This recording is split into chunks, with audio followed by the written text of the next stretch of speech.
Bonjour chers auditeurs, bienvenue sur Radio Clairière, la radio qui prend l'air.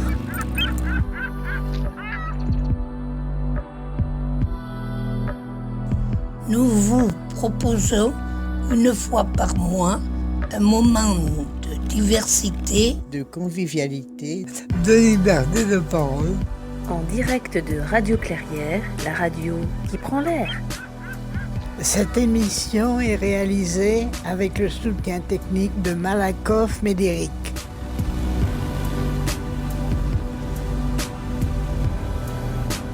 Radio Clairière, la radio qui prend l'air.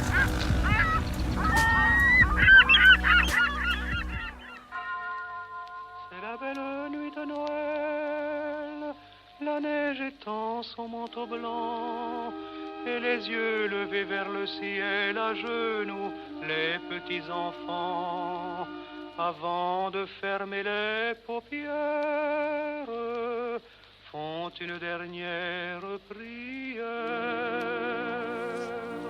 bon Noël à tous,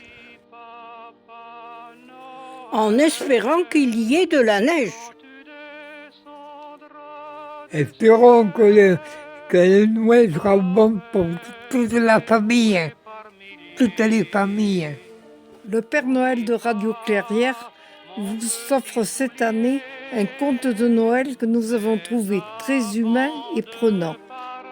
C'est le cadeau du Père Noël, écrit par Alain Julien Rue de Foucault et mis en ambiance sonore par les animateurs de Radio Clairière.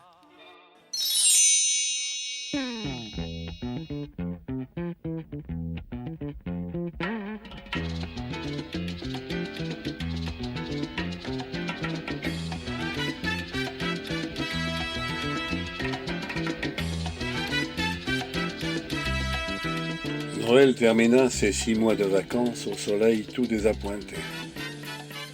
Il avait accepté de travailler gratuitement pour payer le séjour, au classement des dossiers en espérant une amélioration de son état, mais ses rhumatismes étaient là, toujours douloureux et lancinants. Sa femme, Noélie, l'avait engagé à disposer de plus de 6 mois de repos dans les bureaux administratifs des Caraïbes. Il avait refusé, arguant du travail à finir et de celui qui l'attendait à compter de novembre. Le retour à la maison et au bureau fut morose pour tous les deux. Lorsqu'ils eurent débarqué leurs bagages, ils ne mangèrent même pas et se replièrent vers le seul chauffage qu'ils possédaient, un vieux poêle finlandais à la céramique passée.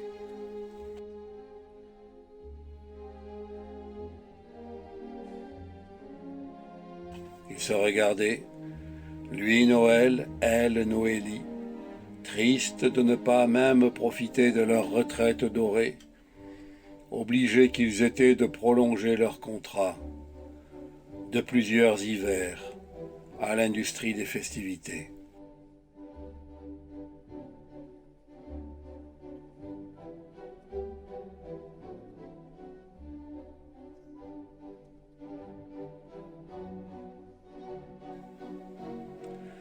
Le lendemain, encouragés de leur simple changement d'humeur, d'avoir peut-être retrouvé un bon feu de bois au sein de leur pénate à la maison Froidure, ils ouvraient la porte de la salle des courriers.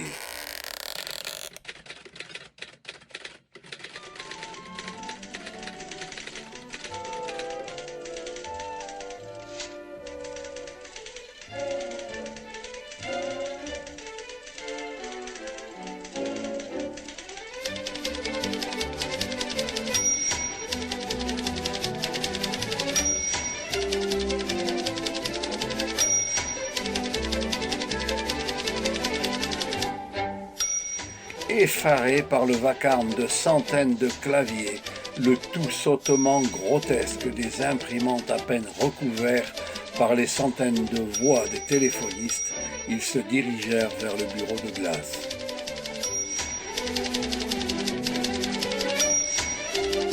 Allô?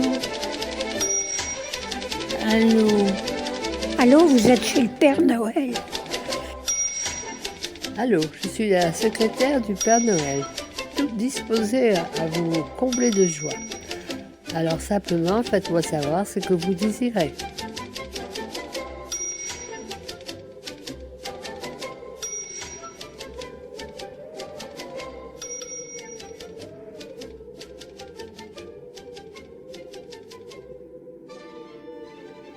Personne ne les salua, tant les uns et les autres étaient abattus, acharnés à produire leurs résultats.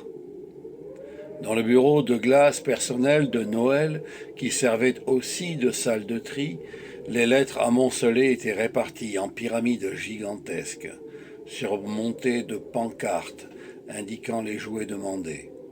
Aucun non plus des trieurs ne bronchait. Noël cala comme il put ses fesses dans le fauteuil de glace. Pouf. Sa femme Noélie se moucha de désespoir.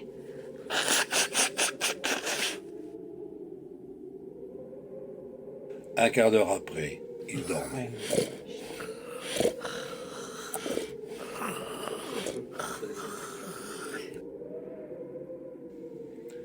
Vers midi, un cri les réveilla en sursaut. Outre la violence du réveil, ce qu'ils virent les effraya. Un trieur égaré là-bas brandissait en hurlant une quarantaine de lettres. « Il n'y a pas de pancarte, il n'y a pas de pancarte pour ces commandes !» Pas de case pour eux. Pas de pancarte, pas de case pour eux. Pas de pancarte, pas de case pour eux. Tous se déplacèrent et, consciencieux, vérifièrent les dires de l'agité. Après 2 heures de comparaison, d'hésitation, de tri, de désarroi, on dut reconnaître n'avoir jamais vu ça. On n'a jamais vu ça. Les secrétaires déposèrent sur le bureau de glace de Noël une liste et s'éloignèrent, écœurés de ce qu'ils avaient lu. Noël découvrit une commande longue de 47 cadeaux, des boulons, des vis, des longerons de fer, un timon en bois, une large couette en duvet, 10 mètres de tissu damassé cousu en couvre-lit, des bonnets de laine et d'autres choses encore hétéroclites, toute une liste terminée par une chaufferette. Noël releva la tête. Les 365 secrétaires trieurs, tête levée eux aussi, attendaient sa réaction. « Quelle adresse ?» demanda Noël. « Orphelinat rebelle à Katacity, Finlande », lança le chef de salle 366 en titre, à la fonction pour 4 ans. Noël demanda des explications. Obséquieux, le chef de salle 366 en titre, à la fonction pour 4 ans, précisa qu'il s'agissait de 47 enfants, refusant tous les cadeaux artificiels inutiles selon eux, robots, poupées, voitures, téléphones, consoles, etc. Un scandale.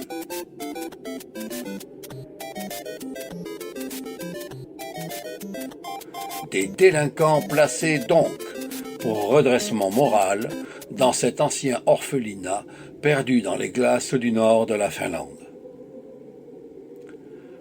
Noël demanda qu'on préparât le tout sans rien omettre, bien rangé. Il le livrerait en dernier sur le retour. Puis il s'assoupit. Vers 16 heures, les douleurs et le froid de son postérieur le réveillèrent. Il sortit et se réfugia dans son chalet de bois près du poêle. La livraison commencerait dans 2 mois. Il était triste, fatigué, âgé et dolent. Noélie le regarda tristement et prépara une soupe comme elle put.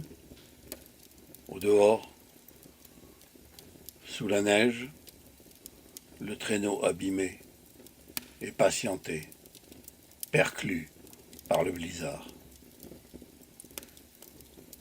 Noélie et Noël passèrent les 2 mois de délai à se soigner comme ils pouvaient, sans aide alentour. Ils avaient peu d'argent, aussi se contentaient-ils d'une soupe chaude bien épaisse et de tisanes médicinales.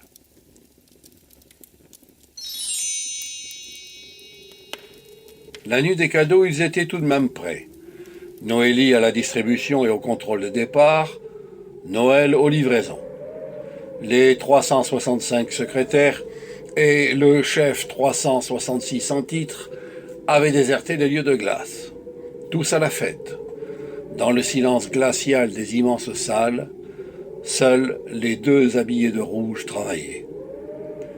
Bien qu'il fût fier et endurant, après 10 heures de livraison, Noël geignait de douleur. Oui, oui, oui, aïe, aïe, aïe, aïe, aïe. Son traîneau ne valait pas mieux que lui. Il perdit 2 longerons au-dessus de l'Afrique.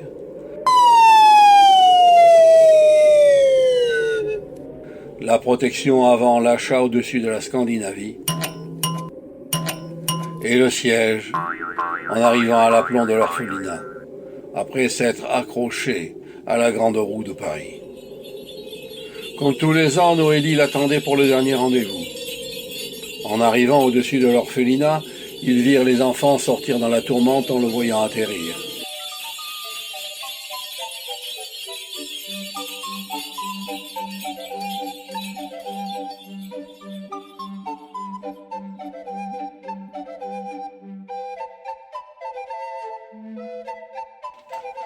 Ils s'alignèrent en silence, entourés de gardes mutiques qui les dominaient d'au moins 2 coudées. Noël ne leur prêta pas attention, il fit un petit signe de la main, et les enfants s'approchèrent en cercle. Noélie, fidèle à sa mission, distribua les actions à accomplir, les gardes haussèrent les épaules. Ils disparurent à l'intérieur de la salle de garde, où les attendait un buffet gras et alcoolisé. Après les premières distributions, les enfants constatèrent que Noël ne pouvait plus bouger sous la douleur. Ils le conduisirent avec sa femme dans une casemate, dont la cheminée laissait échapper de la fumée. Il y faisait si bon que tous les 2 s'endormirent aussitôt.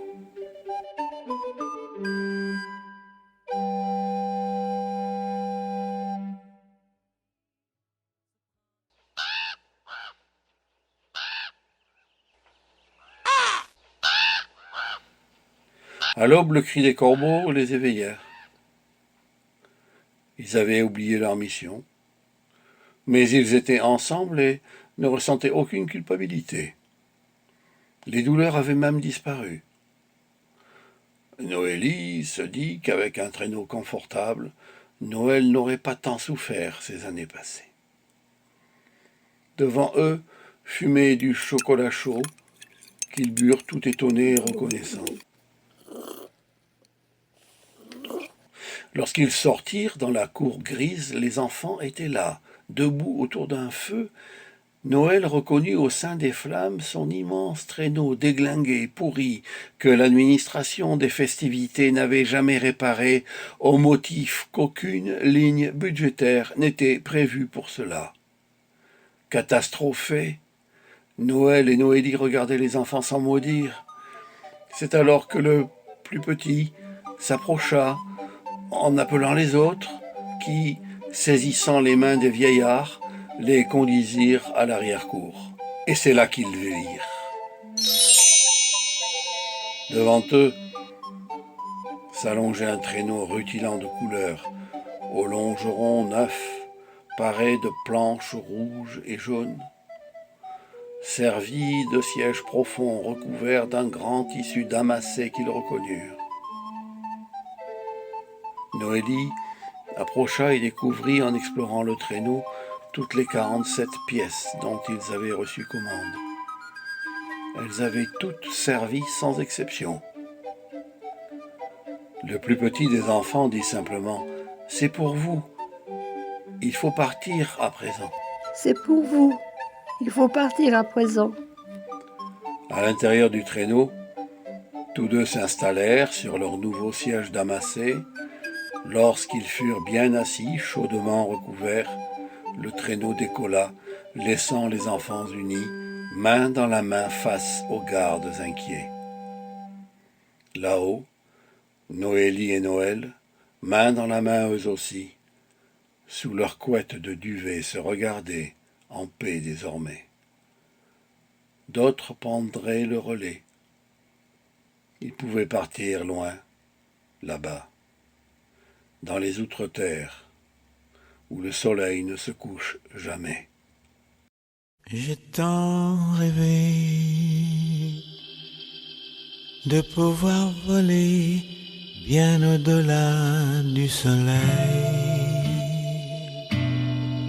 d'être toujours comme un enfant qui s'émerveille. Oh oui, j'ai tant rêvé, j'ai tant cherché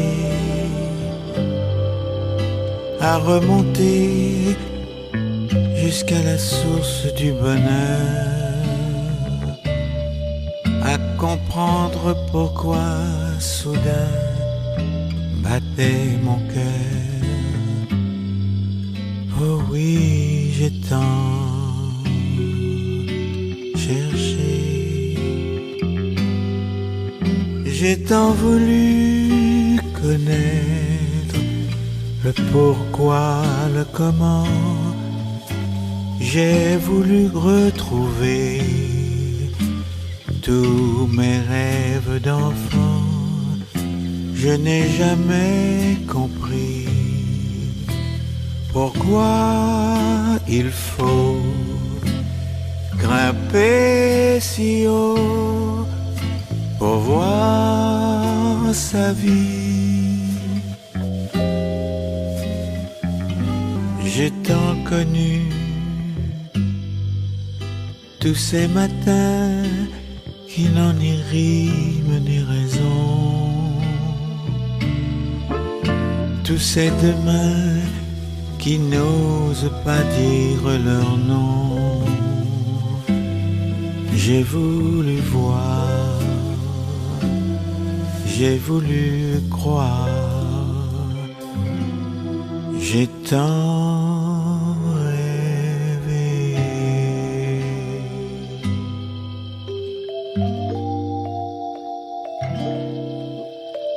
Bon Noël à tous.